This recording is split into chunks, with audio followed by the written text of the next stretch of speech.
Welcome to the Everyday Epigenetics, raw, real, relatable podcast.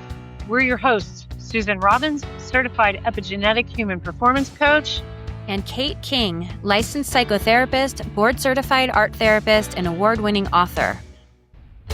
Together, we bring two perspectives, two styles, and one shared passion for epigenetics. On this podcast, we delve into topics such as environment, nutrition, fitness, mindset, social dynamics, and trauma as they pertain to epigenetic expression in a way that's relatable to everyone. We recognize that everyone's needs are unique. There are no one-size-fits-all solutions for your mind, body, and heart. The true magic lies within you. So if you're ready to create a radiant life through epigenetics and reclaim your authentic self, then buckle up. Here we go. Welcome to the Everyday Epigenetics, raw, real, relatable podcast. We are your hosts. I'm Susan Robbins, certified epigenetic human performance coach, and I am here with the lovely Kate King, licensed psychotherapist, board-certified art therapist, and award-winning author. This is the place where we talk about everything lifestyle and environment and how it relates to our genetic expression. And I am really quickly here going to turn this over to my co-host because this is a personal connection of hers. So I'm going to let her tell you about today's topic and today's guests. Kate, take it away. Thank you. I'm so excited to introduce our guest to you guys today. I have known this incredible human for, Mark, 10 years? 12 years? Something 600 like years? Feels like we've known each other a long time. And there's so much incredible about you that I'm really excited to introduce you to our listeners. And I'll just read a just brief part of your bio so people can know where you're coming from. So Marek is a martial arts instructor and a holistic wellness guide. He studied martial arts such as Chinese Kung Fu and kickboxing since 2002 and has taught since 2007 when he also discovered the ancient practices of Tai Chi and Qigong and began to explore their hidden powers over the years. So I know you, Marek, as you're like the martial arts guru in my life. And what I think's really unique and cool about the work you do is that it's physical, but it's also energetic and spiritual. And you use mental, psychological components. You have this beautiful bridge between Eastern and Western modalities and practices. And I always think that when it comes to healthy genetic expression, living a healthy life, I think we have to source from kind of lots of different places. I think Western medicine has its gifts, but Eastern medicine feels really counterbalancing, right? And so I think of that when I think of you and your approach to health and well-being as you're just really balanced and informed from lots of different practices. And I am excited to just chat with you a little bit more about how epigenetics fits in when you incorporate movement, when you incorporate energy and some of these really ancient philosophies that I think you've come to know really well.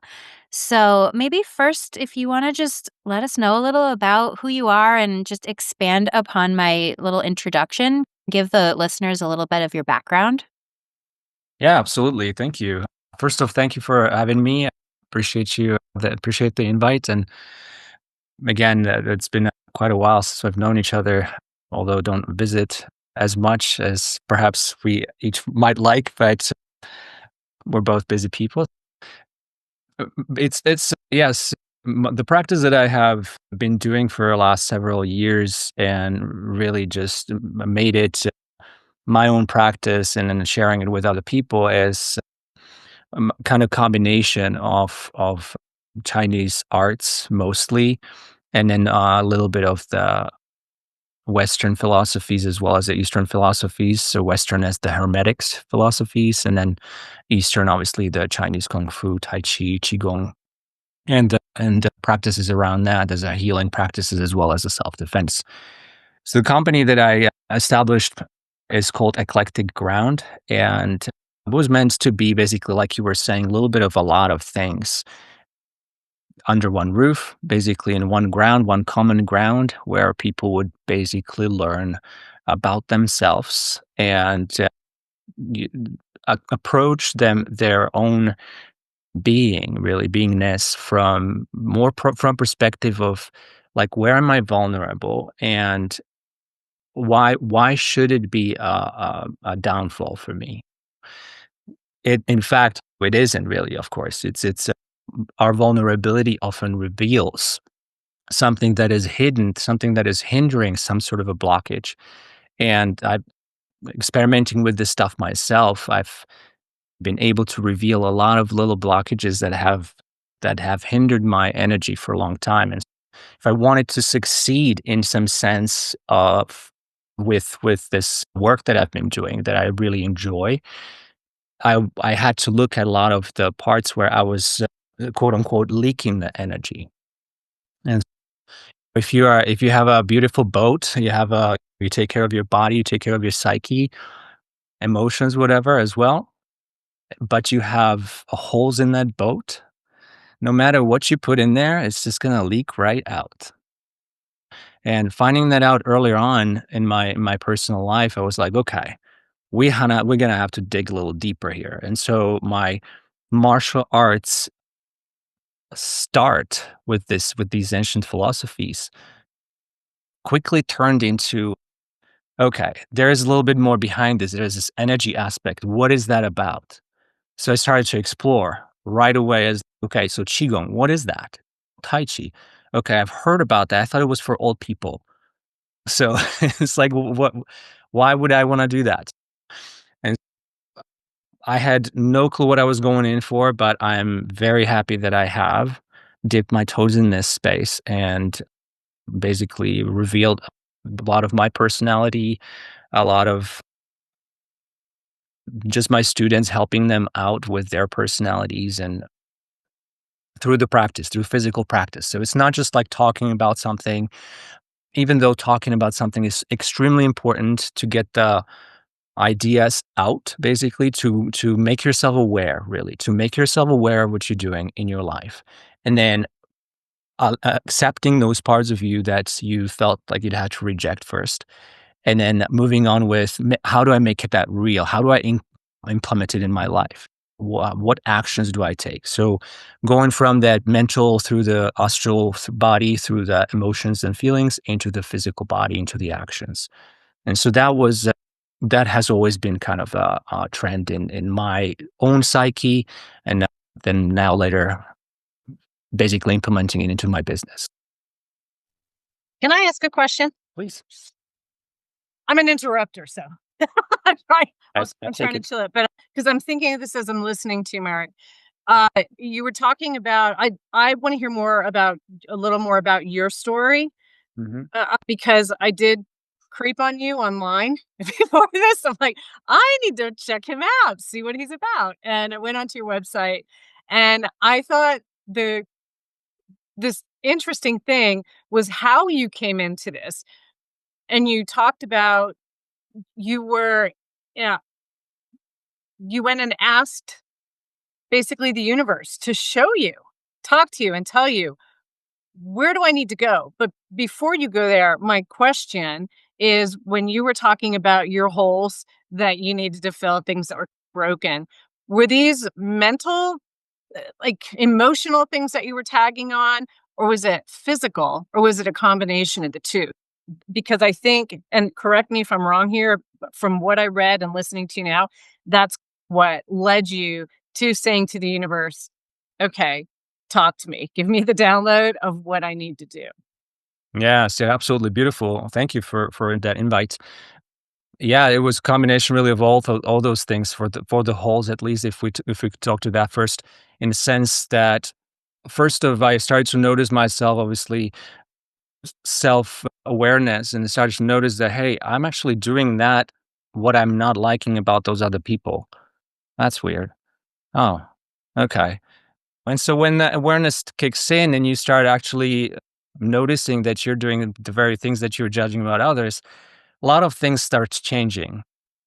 And so that was obviously going from the mental through emotional, because a lot of these things are deep seated, as obviously you guys both know, and finding out what those, like I said earlier, those holes were emotionally, where I got stuck, or I like to say snagged, and what was holding me back from just becoming the, I don't want to say better version of myself, but just becoming that whole soulful being. So it was really on all three levels, I would say, those emotional, mental, as well as the physical parts of me. I used to have a knee pain that was to the point that I was like, I had hard time walking every now and then. And that just went away basically after a while, through some work, obviously some mental work, emotional work, physical work as well. And then I used to have headaches, like migraine headaches. I don't get those anymore because I figured out what's behind it, how I created that, and that just went away with that. So it's a little bit of all of that. And so to hopefully that kind of gives you some idea. And the other part of your question that was more about my story, how I Mhm. got into this was, yeah, it was a bit of an accident in some sense as well as not. It was more of a providence, and since I was always interested in martial arts as a kid, we didn't have a way to do martial arts in town. So I didn't really get to it until my adulthood, when I left the house and was able to fend for myself, kind of thing. I actually went to England. That was first I was 21 and I was learning English then. So it was my first year of learning English, 21, and that's where I started martial arts because it was available. And since then, I've been obviously on that path, and then went to China because I was like, okay, China sounds great. I want to go there to see the Taoists. I don't know why the Taoists. Why not for instance, what's it called? Gosh, everybody knows the Shaolin Temple, right? So it's the birth of martial arts in some sense, right? So why was I looking into Taoism? Why not Buddhism, for instance? Okay. And not to take it to a different conversation here, just on a side note, I even had a psychic mediumship training and then readings and stuff like that, and that was revealed at one point that I had a connection with Taoism, and this woman who was doing the reading never met me before, and she's just, I'm like, okay, that's an interesting thing. That's a kind of coincidence. Didn't really give it much of a thought then, but as things start to happen in my life, I started to notice more and more of this kind of a correlation, and so I was like, okay, well, this is interesting. Back to, I went to China 2007 to learn more kung fu because I was like young. I wanted to jump around and make sure that I know how to protect myself and stuff like that. It was a big thing for me, being a small frame. And I, on the second day of training, that was going to be there for 1 month. And the second day of training, I hurt my knee so much so I couldn't walk, couldn't stand on Wow. my leg, so couldn't really do anything. I was like, okay, damn, what am I going to do now? Now what? I have a month left to be here. So I guess I will give this Tai Chi thing a whirl. Some seems slow and boring. I'll try it. Yeah. So it was a bit of a, like I said, accident in that sense, almost literally. My knee got healed fairly well, fairly quickly though. They did some magic acupuncture over there. It was pretty cool. Um, Oh, and I was basically able to walk again next day. Was a little weak, but I was fine. And but I did start Tai Chi and then Qigong as well, and I was like, "This is very interesting," and really actually majorly, dramatically improved my martial arts skill.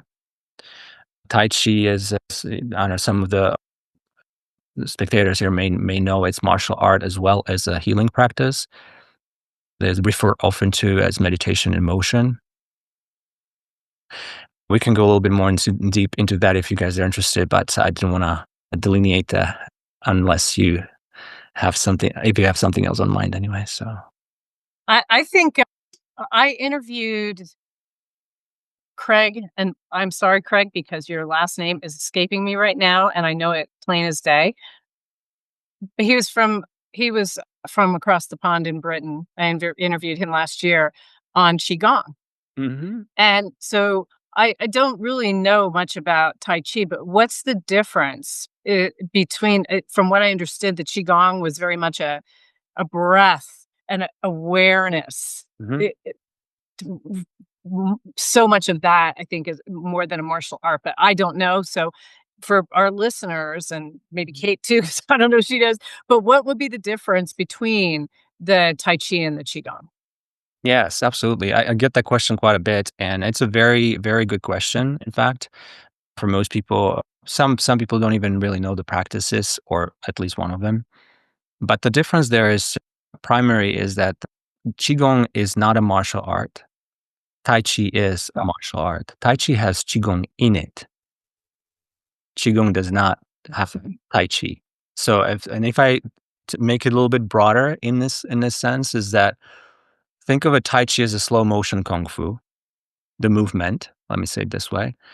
But what's happening inside of the practitioner, in the mind, in the astral body, in the feelings, emotions, in the physicality from inside, is that there's a perception of energy as you're moving.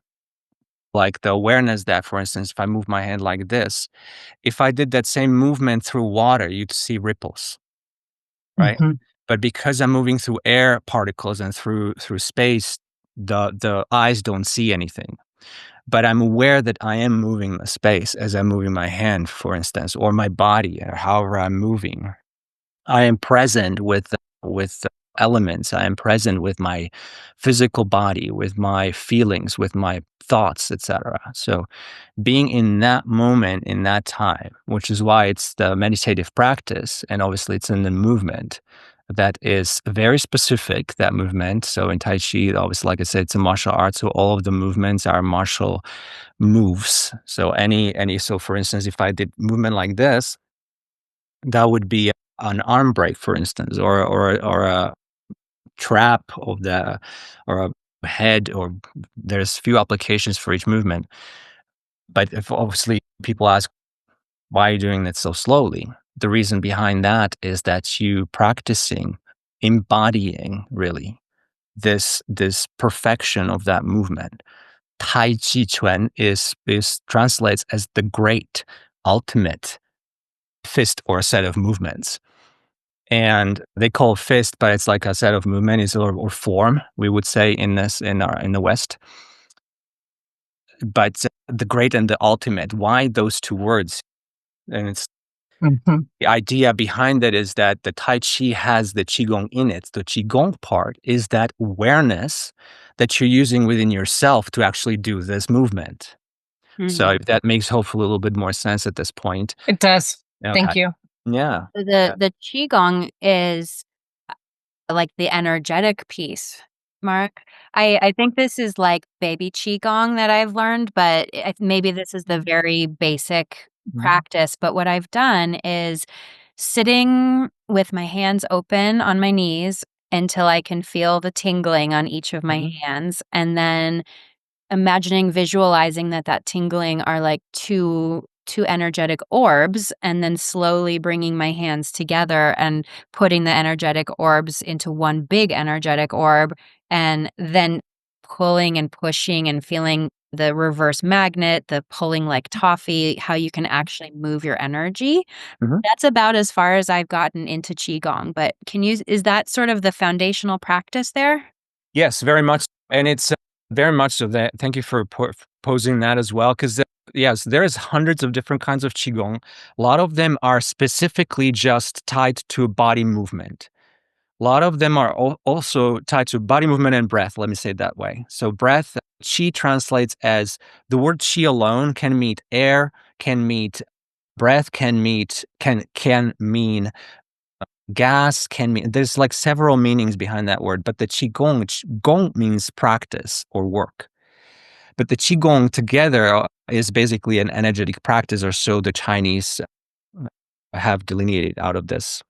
So Mhm. so then the practice really is not just the breath. It's not just the in the movement or whatever else there is that which is also very important. I can go more deeply into this because it has to do with the fascial stretch specifically, as well as the breath practice, as well as the visualization. So there are components of that, and what you were introducing, Kate, is very much the beginners the start for qigong, being aware of the presence of your energy and the energy of the space, Mhm. and being able to differentiate what is your energy and what is the energy of the space. Okay, so starting first with actually putting your awareness outside of yourself. I know it may not make necessarily sense, but like you were saying, the space between your hands versus the hands themselves or the body itself, because we're in that space in the mind a lot, and it becomes like a second nature, it becomes familiar. But if you put yourself in your awareness, I'm sorry, if you put your awareness onto a space between your hands or just like outside of yourself, let's say right here, just be aware of this space right here, whatever, then your perception starts to change.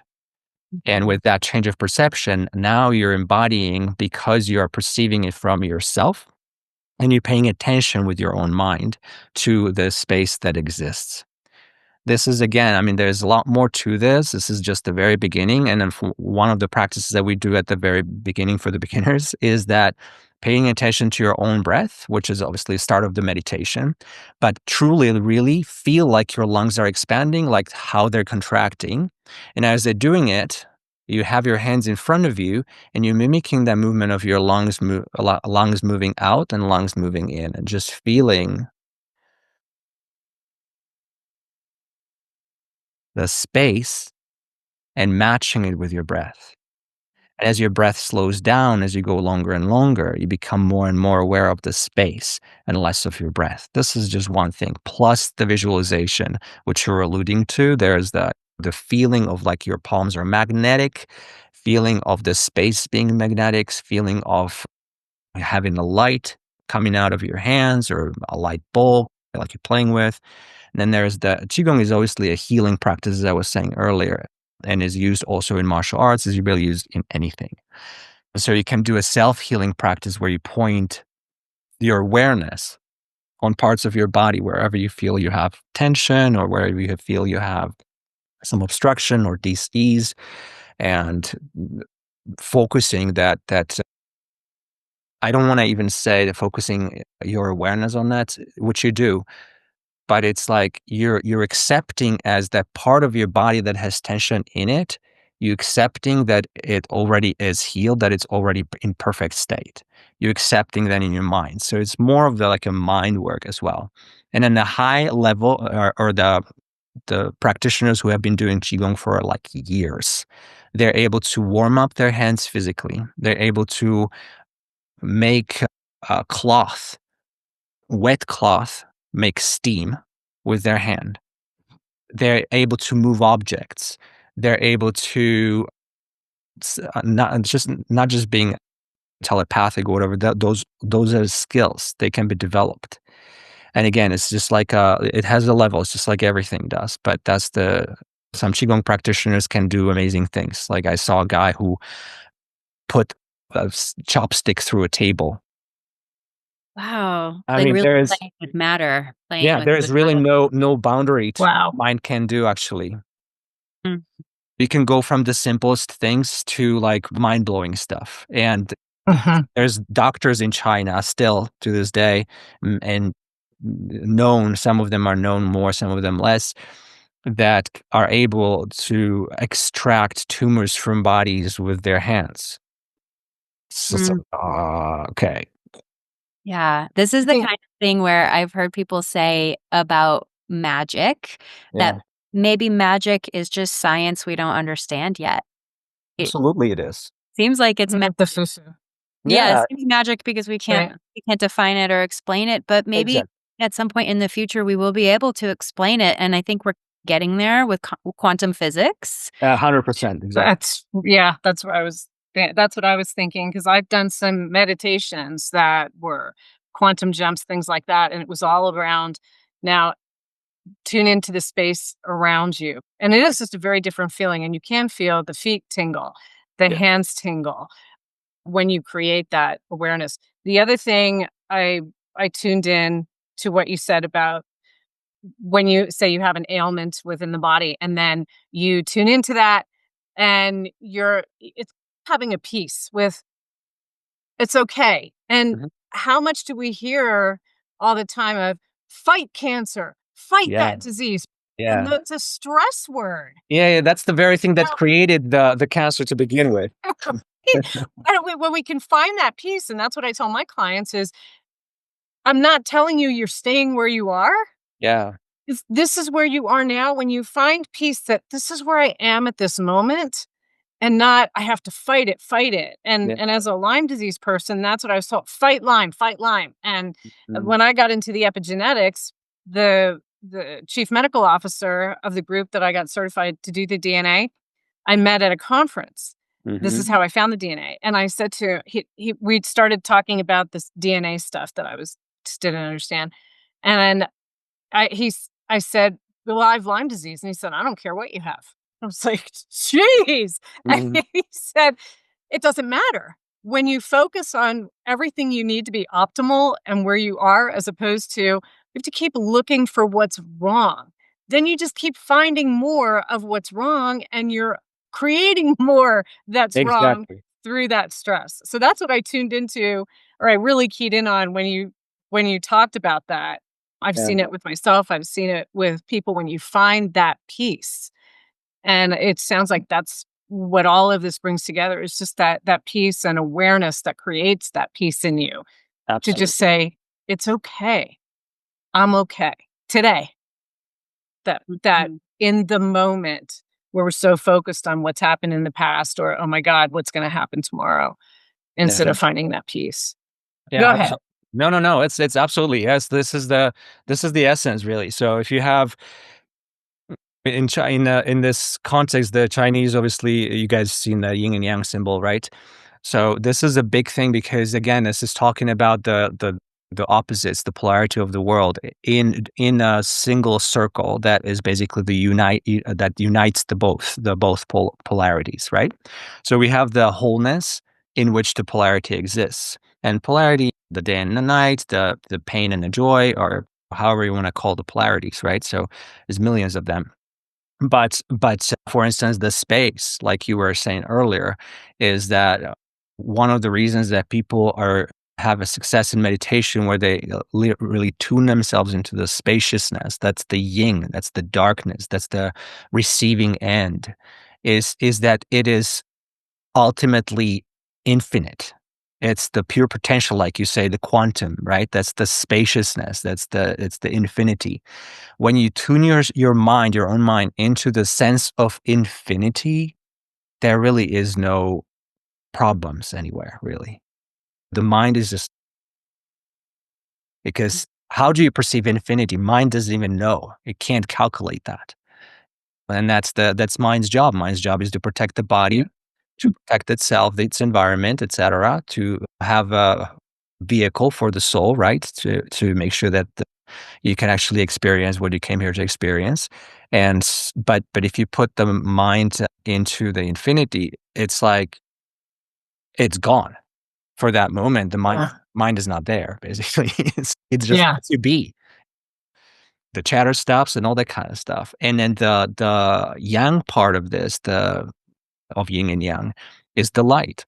So we have the darkness, the receiving end, and then we have the light, the giving end, or the expansion or explosion kind of thing, like a sunshine, rays of light. And in those two worlds, obviously united is the wholeness. So having both of those ends, and this is a big practice, or this is a big context or concept behind these practices, whether it's Tai Chi, whether it's Qigong, in Kung Fu, whatever martial arts, supposedly anything that you actually do in your life, whether you're writing a book, whether you are watching a movie, whether you are eating a meal, hanging out with your friends, whatever you're doing, having this perception you are in this world as a whole. There's nothing missing from you, and whatever you feel like is actually wrong or there is a problem of sorts is only a story of the mind, a pretty good one. And I don't want to take this lightly. A lot of times when we're in it, and I have compassion for people, I have compassion for myself, and this is like when you're in it, it hurts. It hurts so much. And so it's if I'm unaware of what's behind, I just compassion is needed. Once I'm aware of what's behind, now I have a choice. For people who are hurting and don't realize what's behind there, compassion is absolutely necessary. And then once they have realized, "Oh, you know what? I have created this story. Damn. Oh. Oh." You I know? just had that experience. Yeah. So, I mean, pretty much almost every asking, I'm day. like, "How did I create this Right. hell that I Right. just made?" I created it. It's all the perception. It's just that everything you just said just hit me. I'm like, "My Yeah. God, Yeah, you've 100% been living perception. in my place apparently for." So with the movement piece of Tai Chi, Mhm. it strikes me how slow it is and how in our culture of speed and efficiency and hustle, it's so counter to that. And I always just think of the nervous system with everything these days. And I wonder, Marek, can you speak to the way that Tai Chi impacts the nervous system and maybe helps to bring forward a parasympathetic response that can soothe us, that can decrease our inflammation, can help us combat diseases, help us find balance in our mental and physical health? Yeah. I feel with all of this mental, emotional, psychological, I wonder if the Tai Chi is where the physical comes in and the nervous system is the portal for it to connect. Absolutely. Thank you for, again, beautiful question and ideas behind. And it's not, I will have to say, it's not only in Tai Chi that there is this possibility of healing the nervous system or just allowing it to function appropriately, let's just say. But it's in yoga, it's in really any sport. As long as you're doing something with a sense of, I love this. Whatever it is that you're doing, I just love doing this. That's where the changes are happening. Now, especially with Tai Chi, the reason that is back to your question again, is that it's so slow again because when the focus is the problem in a human beingness, the one of the ways to bring it back is to slow down because the world's like you mentioned before everything is fast this fast that fast everything, right? So in order to be actually most efficient and most fast, you have to slow down. So I got fast in martial arts because I slowed down. Such a That's paradox. and that We're human beings, not the human doings. Yeah, yeah, absolutely. Yeah. And so by practicing the principles that the Tai Chi teaches is the relaxation, the release of the tension that you find in your physical body. And like I said, there's layers of release of the tension that you find. And I'm not saying all tension is bad. Sometimes we need tension. Yeah.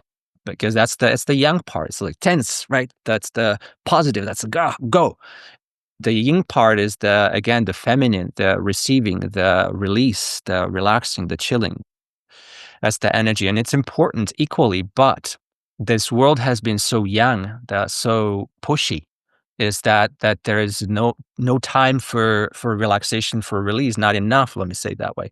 So most of us walk around with our shoulders at our ears and don't even know that. I say to my students, "Relax your shoulders a bit," and they're like, "Uh huh." I'm like, "Okay, you can let go now." And I just tap them, and they go, "Oh, I didn't even realize I was tense." Yeah, and with the shoulders, sometimes if you're not aware that they're tense, you can tense them even more and make it Exactly. really dramatic, and Yeah. then you Mhm. let go and you release because it becomes more intentional. Yeah, and so what happens most of the times with the students is that once I remind them, they drop them, but a few seconds later, they're back. And what's the reason behind Mhm. that? And I was like, okay, earlier on, I was asking this question, what's the reason behind that? Psyche. So it's the mind that says, I'm not safe. Something in my world tells me I'm not safe. Might not even be the current situation. Might be situation from 25 years ago, from 10 years ago, whatever, whoever is listening. If you have, for instance, most people have some sort of a scar. You guys have a scar, yeah? Mhm. Ugh, Yeah. When yeah. was when was the last time you thought of your scar? I don't know. Maybe yeah. Yeah, Boil right. it down. It's become just part of my li I look Exactly, down at exactly. my knee and I see my scars from my surgery from 25 years ago, and they're just part of my knee. Thank you. You pointed out so beautifully, I couldn't have said it better, in the sense that you integrated it, or the scar has integrated into your body. Yeah. Happens with our thoughts that cause this tension in our bodies is that we continuously think of these traumas that we used to respond to as a child, as you guys both know, in this especially you, Kate, from your field, is that the traumatic responses we have created in as a child, which was our best coping mechanism at the time, we have repeated now every day. Now imagine, go back to the scar, that you wake up in the morning and you look at your scar and you go, oh my God, that hurt like hell. That's crazy. And you next day you wake up again and you go, oh man, that scar, I don't know, it's gonna stay there my whole life. And you wake up again and then you do the same thing for 20 years. What do you think is gonna happen to you? It will feel The terrible. scar is probably never healing. Mhm. Yeah. It doesn't Yeah. integrate, doesn't have a chance to actually integrate into the body. So It's similarly all with what you focus on. exactly. It's so Yeah. similar with what we perceive as attention in our physical body. And so the practice of Tai Chi, to come back to your question, is that the primary thing is the relaxation, the release. It's called Gong practice. That's practice of release. And so what we do literally physically practicing. So your spine rises up at the back of your head. Your tailbone sinks down like you want to sit down. So your spine feels this decompression. Don't do that with muscles, because then you're just going down and up. You do that with intent. So you're intending rising and you're intending sinking with your spine. That's the first. Then you feel your shoulders releasing, literally feel the ball in the socket shoulder joint, tendons, ligaments around, and just let them all soften. And then you feel your elbows, your wrists, your hands, your hips, your knees, your ankles. And so as you're standing, the hardest are the legs because you're standing on them with a bunch of weight on them. And so how do you release tension from a joint that has weight on it? And so this is what Tai Chi teaches, and this is what I also take my students through and let them understand. Once they start understanding their physical body a little bit better in detail, they start to be a lot more aware of where they're holding tension and when. And so I also tell them, so don't just do this in the practice in Tai Chi class. You go home, you brush your teeth, you're standing in front of the mirror, soften your joints as you're brushing your teeth, stretch your spine, relax your breath. That's another thing is the breath practice, okay? So slowing down the breath helps you release the tension from the physical body. We know that, but who does that really? A few people, luckily. But again, just bringing awareness to the breath and slowing down, so allowing the soft tissue within the body to release. And that brings me back to fascia. Okay, so what's the fascia? Fascia is the filler tissue within the body. It's the web that is, if it's deteriorated and crusty and stale and hard, you are stiff basically, and you're gonna have ailments and disease and stuff like that's gonna show up. Gonna have troubles moving, right? And then if your fascia is actually active, it's moist and it's spongy and it's springy and as good movement, then you're going to have less of that obstruction in your body, and the body's going to be healthier. And the Mhm. fascial stretching, for instance, is one of the practices that we also do that is supported by a breath, be the release of the tension from the joints. So, for instance, if I stretch my arm, let me see the camera back there. Okay, so if I stretch my arm and I'm stretching out and I'm reaching my arm through all my joints, getting longer and longer and longer. Can you see that? Mhm. Getting Yeah. longer and longer and longer as I can, as far as I can go. Now I did that with activating my muscles. So now I will release the muscles a little bit in my joints. So I just relax into that. But I keep stretching and reaching with that relaxation. Now I will add a rotation. This is in yoga as well. It's just that most people don't actually know how to practice that, or don't, some teachers don't point it out. So you twist, twist, twist, twist, twist. and stretch, stretch, stretch, stretch, stretch, and release the tension while you're doing that. Now, the inside tissue, the fascial tissue, the web, it's everything is twisting and stretching. It's activating. And back to the what you mentioned with the nervous system, Kate, is that fascia actually transfers energy 5 times faster than nerves. Wow, that's Yeah. interesting. Yeah, this is you can look it up. There's few mentions about it. It's not very easy to find, but there was few research researchers that have done research about fascia. This is fascinating, actually. Fascia has such a huge role in our life, and very few people understand that. These days, it's becoming a lot more known, but just even 5 or 10 years ago, this was unknown, literally.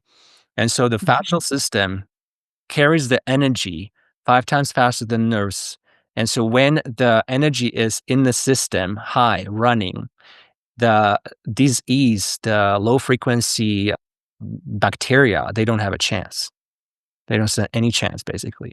So this is again how Tai Chi can, or Qigong practice, obviously, because the Qigong is in Tai Chi, can Mhm. improve your life if you really are doing it. And again, comes down to practice. So what's practice? Doing it over and over. Some people say, "Oh, this is so much fun," and they come to one class, two classes, and then you don't see them ever again. And it's okay. That happens. You just weren't motivated enough to actually do something for yourself. You weren't in a space where Yeah. you were ready for the action part. So, Yeah.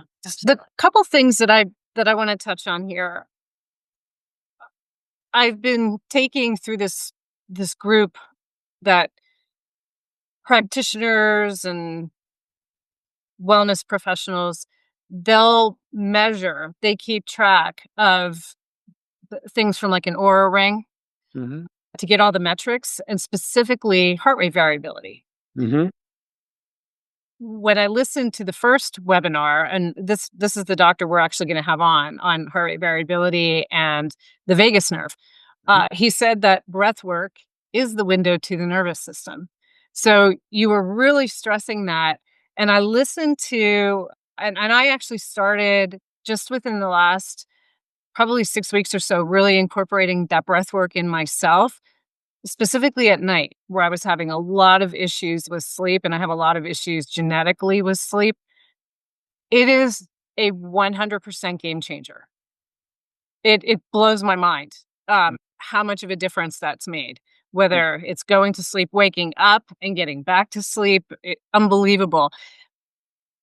But I listened to a webinar 2 days ago from this same group. Now, he's an exercise scientist, a PhD, and he works with, I believe it was the Ohio State University wrestling team.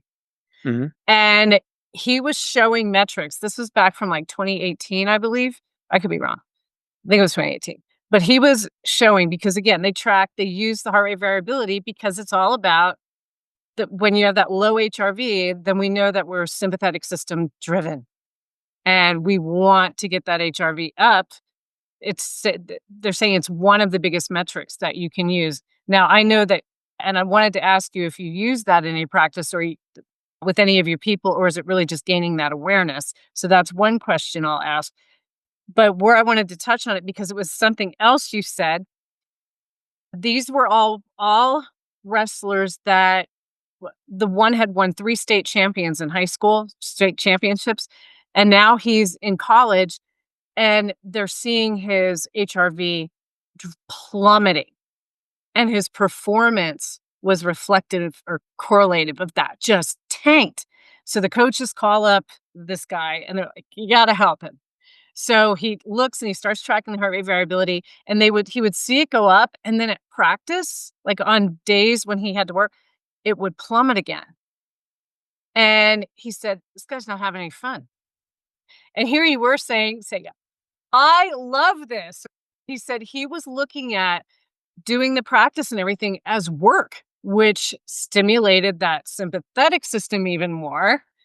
And so he pulled him from practice, and the coaches were all over him, over the doctors saying, "What do you mean you're taking him out of practice? Is dialing him back? He needs to practice more." And he said his sympathetic system is he's seeing this as a job or as something super stressful. So they did all these different things with him, did fascia work, brought in the relaxation, breath work, and he ended up, I think they said that I think he was All American that year. But they showed his performance, the HRV through performance after working with him, and they said, "Oh my god, the light bulb came on. We need to use these type of things." Such a difference in that mind and with that sympathetic and parasympathetic. So, question: do you use with yourself or anybody else any metrics that make them aware this is what this is actually doing to your body? And yeah, that's my big question. Do you? Sure thing. Yeah. Yeah. I don't use HRV monitors. I bought one a long time ago, and I just for fun of it, I was interested in the same manner that what were you just talking about now. At this point, I just feel people what they're doing, what they're Yeah, feeling themselves. that's what I figured. My empathy has gone up really significantly as I have been clearing these obstacles within myself. And so the feeling of my students, like they walk in a room or I walk in the room and I'm like, okay, what's wrong with you? What's going on? It's instant. And this is not You're a human detector. exactly. And we all are.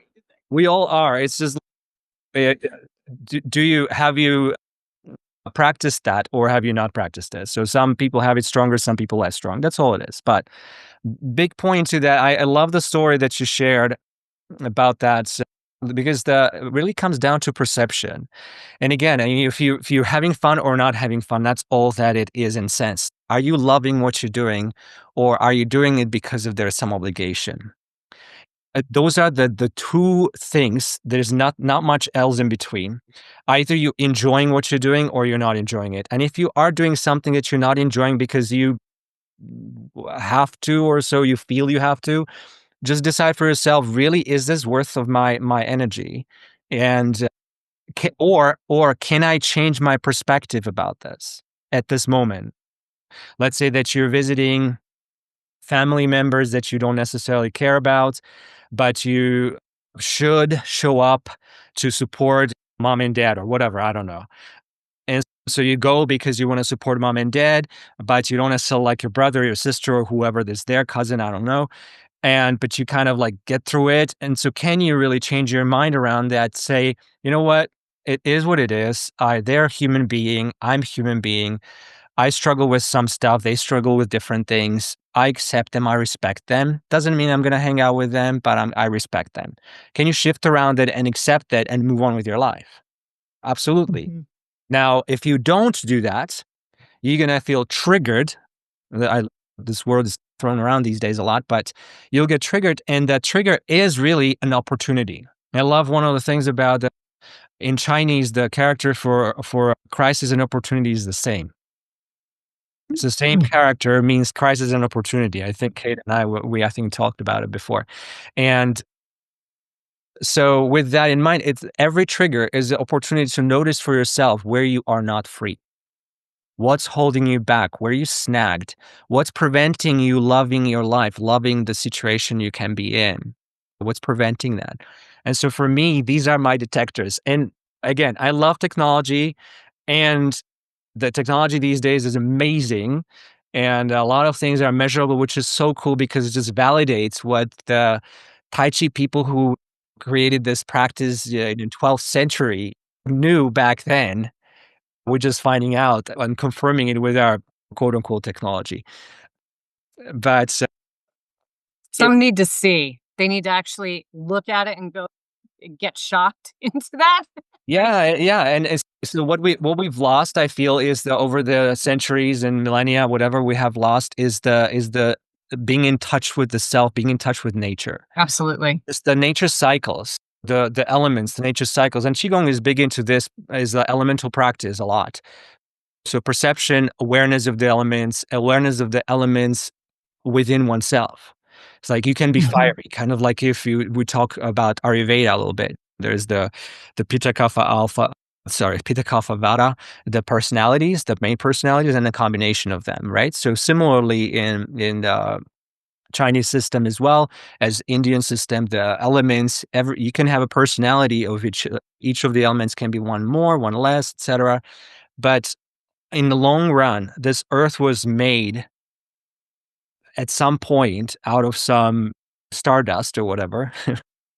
And the life on earth exists because of the elements. And yes, they can be devastating and deadly, and they can be bringing life equally. Again, the polarity back to the yin and yang. So if you are observant, if you are paying attention, if you're aware, that's all you need in order to change your life. If there is something about your life that you don't like, I would And leave see it at what that. you And you out. taught in the very beginning, you brought up authenticity. Yeah. And I think this all ties in as well to that when you are doing things that you don't enjoy because you have to, or you were brought up that this is what you need to do, or just being, like you said, not apologizing for who you are, Hmm. dialing yourself back when you're an in your face person and being around people that don't appreciate that and make you dial back. Or if you're a quiet person and people are, can you just talk? What just, there you're again, that inauthenticity is creating that stress, Mhm. Yeah, and or just resistance to it, I would say. resistance to it, right? Yeah, yeah. So Because that, it's resisting who you truly are. yeah, exactly. And it's not doesn't mean so being truly authentic. Nobody really can be truly authentic, but we all strive to for sure. In some sense, maybe not all, but most Yeah. maybe.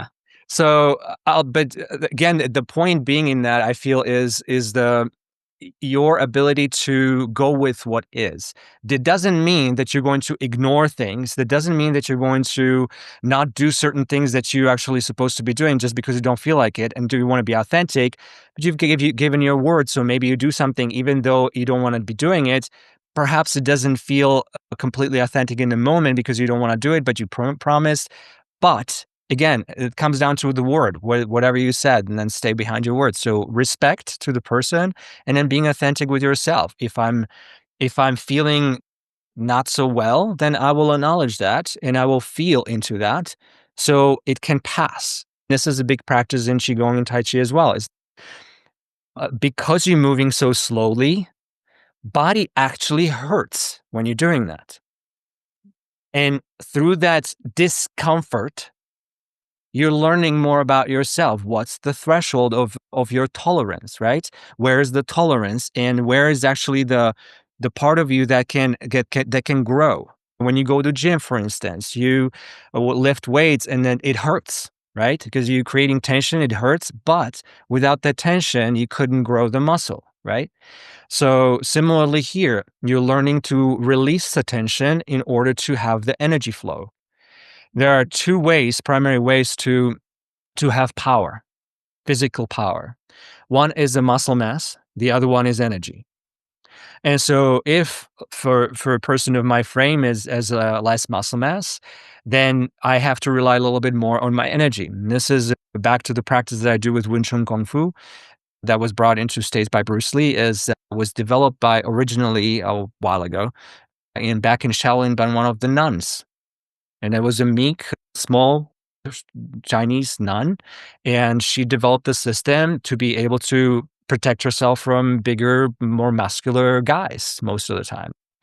And so this specific practice is about a lot more about self-defense than offense. But she figured out the ways how to use the energy, and how to use the most reliable structures, meaning the straight lines, triangles, and circles. So this is the most reliable system that I have learned about. I'm not saying that other martial arts are not awesome and amazing. They are, and they work. I liked this one specifically because it allows for a lot more of an energy exploration. That's again just for me. But then once Tai Chi or Qigong, you can throw it into any art that you're doing. Yeah. Yeah, and it strikes me too as, like, some of the more common forms of martial arts that in the West we know about, maybe like taekwondo, something like this.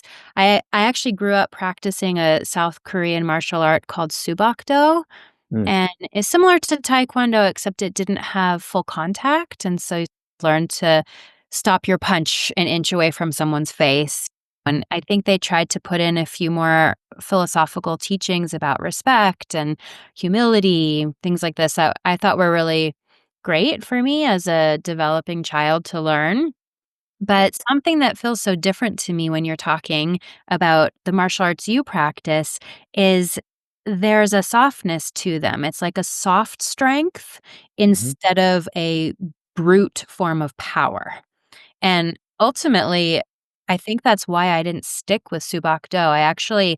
I went all the way to the point where I achieved my Dan, my black belt, or in that tradition, it's a navy blue belt because it was like a goal. And I Mhm. remember the master in the school was like, "No, you can't quit because now that you're at this level, you have to be a teacher and we need you to stay in it. And you don't do this just to Gotta love a little bit achieve of it." guilt. And I had a lot of resistance to that, and That's I have a lot of yang, I think, in me, a lot of fire. I'm an Mhm. Aries, and I Activator, activator, and I'm a Pitta body type adrenaline, in testosterone. Ayurveda, so I don't like to be told what to do, and so I quit, and it was like, "You know what? I don't like the force here." I Yeah, I gravitate so much more towards the flow and the smoothness and that sort of quiet form of strength. And it's so funny, Mark, because I've known you for so long and I've always had the intention to become your student, and it has always felt like the commute is too hard or something.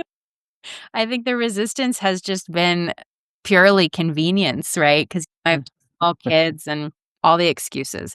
But anyway, I still really intend that at some point to learn from you because experiencing that form of martial arts that was so hard and forceful, I think it would be really healing for absolutely. my nervous system to be able to learn not only self-defense as a woman and as a small person, but also integrating what I value so much with the spirituality. And hearing you talk, I'm just like, God, Kate, why don't you just get to his studio like tomorrow? Maybe Susan, we go together for accountability or something. I do private lessons as well, so if you're ever Yeah, interested. There you go. yeah, Yeah, maybe now because you're Yeah. speaking I my am language. fire, but I like the hard, the power, and so I know that for me, I have to be very conscious to do things like the meditation, the breath work for that calm because I am Yeah, right? Mark, Yeah. we have a joke Eh, between us that Susan is the bull in the china shop and I'm the china. But we're actually in her method of pH 360, we're the exact same number of the exact same body type, so it's really interesting how we express differently from basically the same ingredients.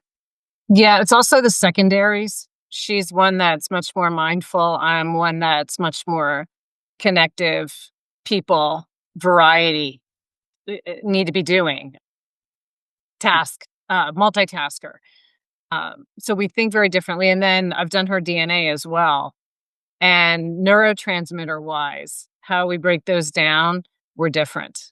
Mhm. And I'm the very this is why I am the bull because I have a very overactive neurotransmitters. I have a very slow breakdown. Hers is normal. So she's going to be a little more even keel there. So I need for sure those things that calm me and have a little more of that fire. So yeah, it's interesting. Yeah, I I mean, we all have our ways, yeah. right? We all Yeah. have grown up with a certain precepts, right? Parents, genes, and all that kind of plays in the role as well.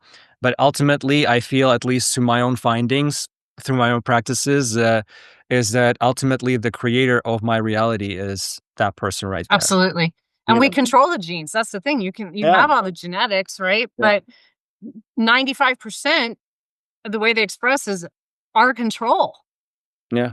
So, So, and the mindfulness, breath work, movement itself, huge epigenetic modifiers. yeah. It turns up the good genes, turns down the crappy genes. So, for people that are listening, if you're home sitting on your butt thinking, I'm just going to binge another Netflix show, Mm. get moving, get mindful, take some of these practices into account because you can change how you think. You can change how your body expresses. We have control. It is 100%. not It doesn't even predisposed. matter what you do. If you've been Smooth. sedentary for a while, you might wanna offer yourself a sampler platter, see how high intensity feels, see how flow feels, how does swimming Mm, feel, what about walking? Yeah. Try until you find what Mark has been talking about, which is that love and that joy of, "Ooh, that was fun, I really enjoyed that," Yeah. and then do more, dial that yeah, up.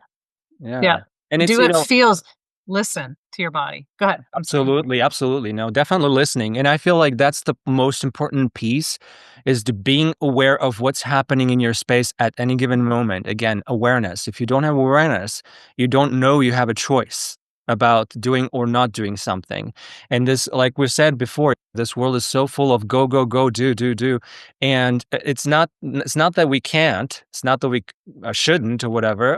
It's as long as you're having fun, why not? If you're having Mhm, fun and a blast watching Netflix, go for it. If you're having fun indulging in some sort of a food that's not necessarily super healthy, but you're doing it only occasionally, go for it.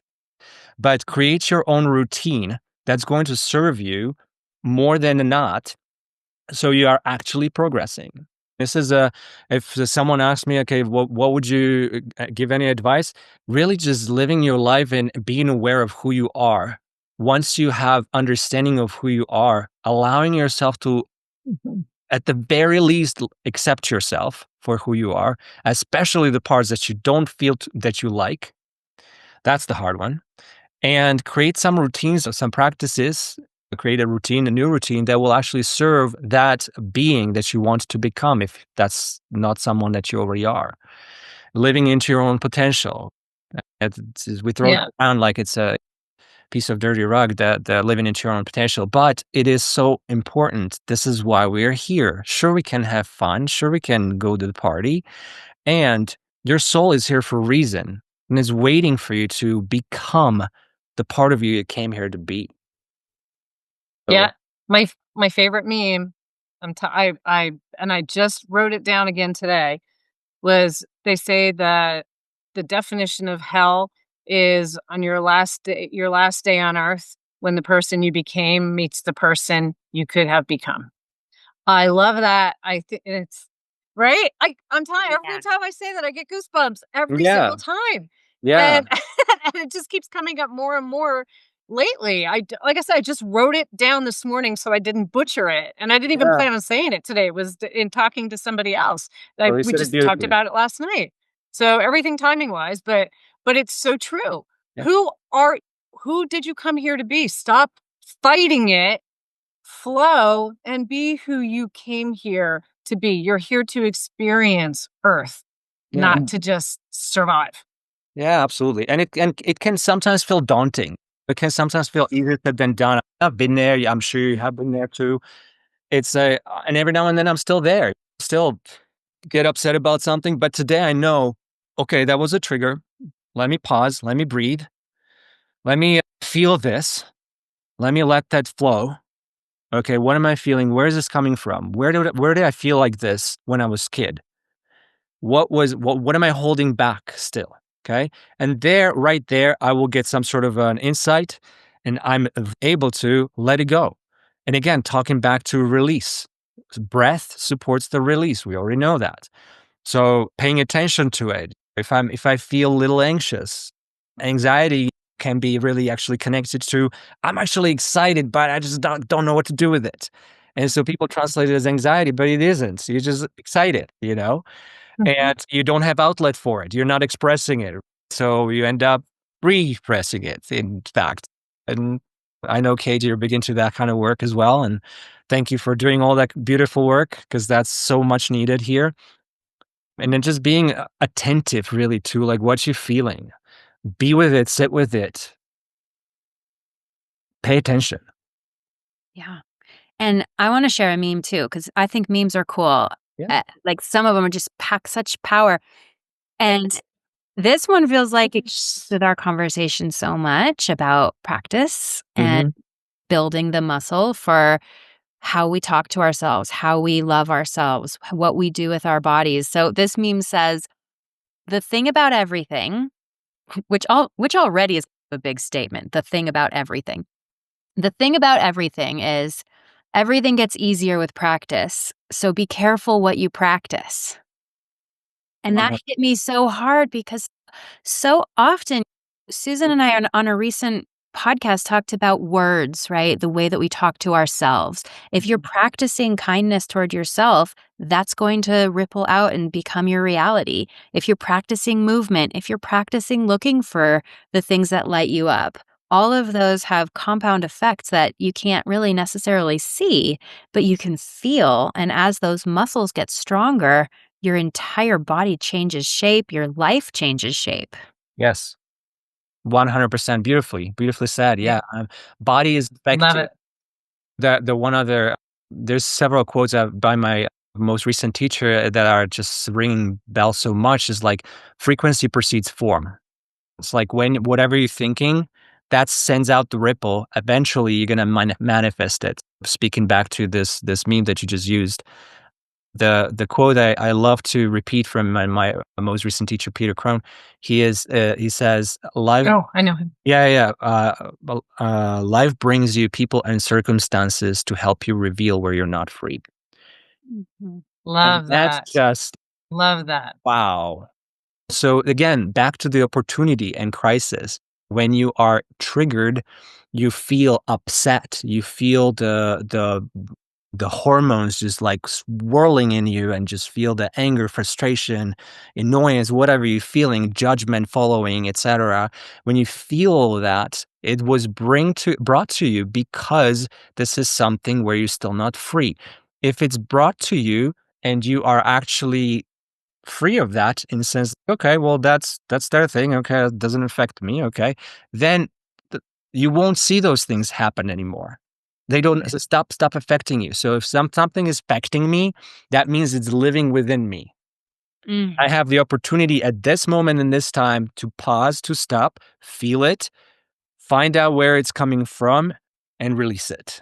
Allow the love to fall back in, and then raise the vibration of that love again. And so more you do that, more often you do that, again, back to practice, back to routines, more often you do that, set yourself to that loving frequency. No, I don't want to say easier, more full your life gets. This is the fulfillment in your life that we get, the happiness, or whatever you want to call it, is that, and we chase stuff. It's like Peter Crone likes to say also, is like a pursuit of happiness. I get that, like what that means. At the same time, if you have to pursue happiness, you already are accepting that you're not happy.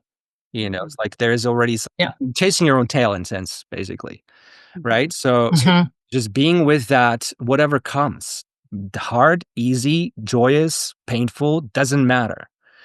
The meaning, back to what you guys were saying, is that what matters. I wouldn't even say words. Yes, words matter, but the meaning that we assign behind those words is what matters. Because if someone talks Yeah. to you in Japanese and just pours their soul out, and then they're just feel upset, and they just condemn you for something, and you're looking at them going, okay, that was weird. You have no idea what they said, right? Because you don't speak Japanese, assuming you guys don't speak Japanese. I Uh, speak Japanese a little, oh gosh, okay, so but maybe I wouldn't know if That's about all I know. maybe if Hebrew, someone was whatever. condemning me, maybe I wouldn't really know. So still, but again, if they're just saying words, they're just putting out sound, and we're making the meaning. Right. And that meaning is what hurts us. So the mind that created the meaning is the mind that now is telling you that there's a problem. Mhm. Absolutely. What? Yeah, we talked about this in a recent episode with Dr. Mario Martinez, the power That's of what I was thinking too. words and the symbolism that our bodies have learned to attach to words. And I really like what you're saying about how any human experience, it doesn't matter. It makes me think of another quote where there was like one of those stories of the young the young meditation student is asking his meditation teacher, "What's your secret?" And he says, "The secret is I don't mind what matters." Or Oh, that was a don't mind what Krishnamurti. happens. Yeah, I don't mind what happens. It's a I don't Krishnamurti quote. Yeah. It's so good.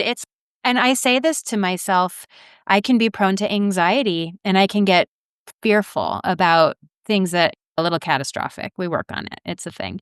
And I and I Podcasting. right? Or like health stuff. Sometimes I'll get really worried about a health thing that we don't know if we need to worry about yet and probably will go away. And I just say that to myself. I just say, I don't mind what happens because if the thing happens that I'm so afraid of, there could be really amazing gems of learning. We just spoke with a stage 4 cancer survivor recently for our podcast, and he told us that his stage 4 cancer was the greatest gift that ever happened to him. So, can you imagine refusing a gift like that just Mhm, because it comes in the packaging of mhm, worst case scenario, right? We mhm, just have no idea what's in store for our transformation. And if you can hold that perspective of, I don't mind what happens, mhm. then you get to be present at the buffet of life and you just say, okay, life, serve me up. Teach me everything I can. Let me experience this while I'm here. Yeah, Exact and why do we have to wait until it gets to a potentially fatal disease to live? It's when people say, I got this and I got me to live." Why aren't we consciously living? We're already dying. To get there, another favorite quote, "Get busy living or get busy dying," because we're exactly. already dying. We are all going to die at some point. Mhm. So why not live while we're here? And then, Mark, when you said about pursuit, again, like, I think pursuit, chase. There's another stress word. Exactly. And one of my little cards here I got with a ring a few years ago is it was a wave that was a ring that was a wave. And it said, "You can't stop the waves, but you can learn to move with them. They may not always take you in the direction that you had planned, but they will take you exactly where you are meant to be." And I keep that on my desk and look over to that. I have not referred to it enough lately, but it again, it's so true when we're not in that, I have to have this immediacy, and I just have to fight and pursue and go after. Allow. Yeah, exactly. Allow Those are and great accept. reminders. Yeah, my 5 principles for my practices are alignment, whether it's physical, emotional, mental, all of it. Then it's the relaxation, so awareness of the relaxation release. Then it's the breath, being aware of your breath, obviously helps you relax. Then it's the your intention, your intentionality, understanding what's happening, where you're going, what's your intent anyway, and then allowing. Allowing is the really last one where is the most important one that is really in completion all the previous ones. The previous ones are just the steps towards the last one where you are in the flow again, coming from the purity of your heart, purity of the creation, and just being with that. And anything outside of that that comes that makes me feel not in line with that, I'll sit with it and just say, "Hey, you know what? You're welcome too." And Mm, this is where the world changes because we stop resisting the part, especially like I said before, the parts of us that we don't like. That's the first friends we need to make is the parts of us that we reject. Once that Yes. changes, everything changes. And this was like we were saying, Kate, for yourself, my big opportunity with shifting my life around was also one of my heartbreak. The heartbreak was with my ex-wife was the most difficult lesson in my life thus far, and it was the most cherished one also. To mm, this day, I'm grateful for guiding my little human into that form of suffering and allowing my soul to emerge, really, literally. mhm, That's what it felt like, it was just emergence of the soul, and as painful as that was, as much as I wouldn't necessarily wish it up on anyone, I feel that's what we have to experience. mhm. Absolutely. Well, you have to see the difference between b from pain and from loss to see gain and joy. It's the contrast. You're not gonna know one if you don't have the other. Again, So it's crisis just opportunity. right? Yeah. Full circle. That sounds like a good enough place for me to wrap this up, although I think we could probably talk for hours. Maybe, Mark, we do Maybe we do this again sometime.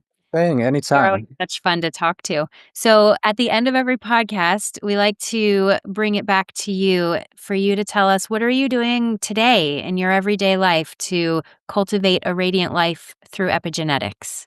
Mm.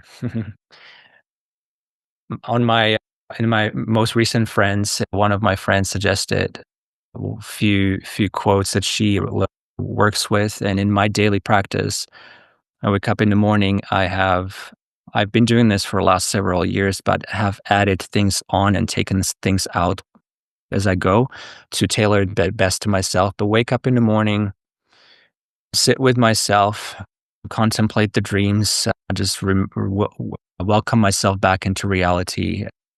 See what I feel like in the body. See what I feel like in my physicality. Sorry, in my mental, in my astral body, in my emotions, and then moving with do movement practice, do meditation practice, and then sit with the words that I was going to say is that show me how I can be love today. Hmm, I love that. I love that too. More love. And let's tell people where you're located because there are some locals that listen and how to get in touch with you. And everybody just know that we will have all of Marek's contact information and links that he wants us to have all in the full show notes. But give yourself a shout out now while you're on All here. right. Thank you. Thank you. So you can find me under eclecticground.com. So that's the word eclectic. Oh my gosh. If somebody asks me how to spell it, I'll just say, just look it up. I think it's Ask one ask C. chat. It's right here. It's right here, but it's that word. ECLECTIC. There you go. So eclectic ground, and I have some presence on social media as well. I post semi regularly, not super regularly. That's something that I'm still working with in my place. I would love to hire someone who can do that. So if you're out there and you like what we're talking about and you are a social media guru, please contact me. And but yeah, on my website you can find really anything. I also have, for those who cannot access me in person, I also have created a library of videos. There's hundreds and hundreds of videos that I have put together, programs. I have Tai Chi level 1, 2, Qigong, martial arts, kickboxing, the Wing Chun Kung Fu. Most recently, I added a workshop that's called Peaceful Warrior, and that's a quarterly workshop that I do in person over a weekend. And this is where we go a little bit deeper into your own psyche, as well as your own creating your own routines and helping you out with that in your own life. So a little bit more tailored kind of practice through this Peaceful Warrior. And I also have the Peaceful Warrior workshop on digitally available for anyone who has done the in-person workshop. Or if you're not local, you can just get it as it is. Obviously, the in-person experience is much better, but you can also get a lot of practice information about what to look at, how to get to know yourself better, and what allows you to, again, love yourself, and especially the part of you that isn't feels unlovable. And that's a big part of my where I'm heading right now. A little teeny bit away from martial arts, just as it is. I'm more leaning towards the holistic coaching and helping people out through either physical practices or mental emotional practices that they can do. Yeah, that's easy to do. And just to be clear, when I say local, I think everybody that's listens knows that Kate and I are both Colorado. You are, is it Greenwood Village that I Yeah, saw my on the? studio, yes, correct. My studio is in Greenwood Village, Colorado. It's off of, for those who are local, 25 and Orchard Station, a light rail station in area and vicinity. And yeah, I've lived in the area in Denver for actually since I came here. 2 years ago, something like that.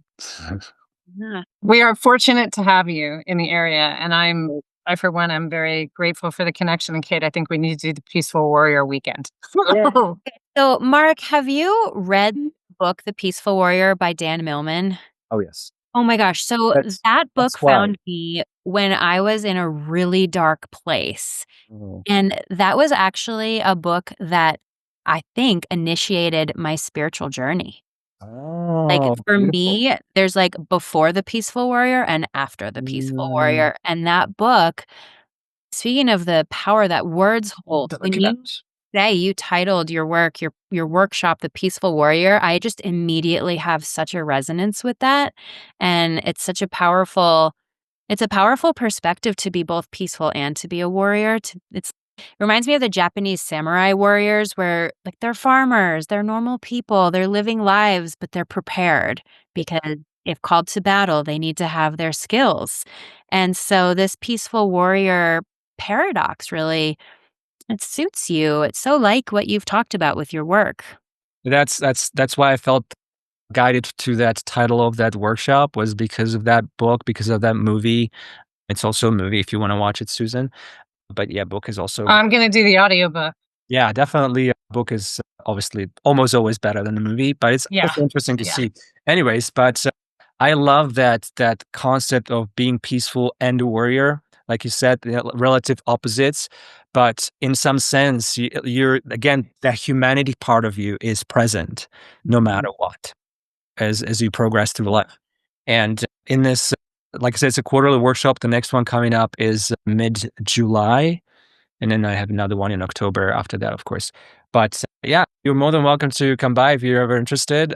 They're pretty right now. We do up to 10 people, no more, and so it's pretty small group typically, and it's a lot of fun. There's a bunch of one-on-one practice m- with other people, obviously with myself, etc., as well as your own practices, meditations, breath works as well. But mostly feeling the energy and learning about that and how to embody that feeling of the energy into your daily life. Wonderful. Thank you, thank you, thank you so much for joining us. Absolutely, my pleasure. It's Thank you for having me. been a pleasure for us too. So everybody, you heard how to find Marek, and all of his information again is going to be in the show notes. Please share this podcast with everybody you know. It may just spark something in them to learn to accept themselves as well. And that's what we're here for, to help you be your most authentic self. So get out there, make it a great day, and be your most authentic selves. Thank you so much for joining us on the podcast today. Thank you so much for tuning into our podcast. If you enjoyed this week's episode, we'd love for you to share it, leave a review or comment, and subscribe wherever you listen to podcasts. Help us get this information out to everyone who could benefit, and we'll keep bringing you the content you crave. You can also check out our podcast site at everydayepigenetics.co and sign up for our newsletter to stay updated on upcoming episodes. The link is in the show notes. If you're interested in DNA or epigenetic coaching with Susan, or Radiant Life Coaching for deep inner work with Kate, our contact info is in the show notes below. Now go and make it a great day and let your most authentic self shine.